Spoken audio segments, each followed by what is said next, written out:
سلام دوستانو، که چیرته غواړئ په خپلو کورو کې فری برق جوړ کړئ او بدون د کم مصرف نه، نو تاسو په ډیره اسانه طریقه باندې کولی شئ چې په خپله او بدون د کم زحمت نه فری برق جوړ کړئ. نو طریقه تاسو ته ښودلې ده، ډیره اسانه او ساده ده او ډیر کم مصرف هم ده.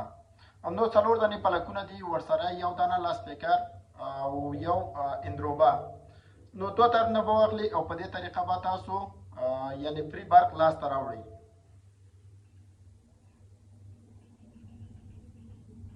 تاسو ګورئ چې لاسپیکر باندې دا ټول بسته کړه، دا کم پلکونه چې دي. وروسته د هغې نه یو دانه اندروبه مې منځ کې ورته کېښودله. په دې طریقه باندې تاسو کولی شئ چې فری برق لاسته راوړئ. دا هم بله اندروبه او دا ګروپونه یې راواخیستل. تاسو ګورئ چې څه کم ریاکشن نه ورکوي. وروسته د هغې نه چې دې سره یې بسته کړي.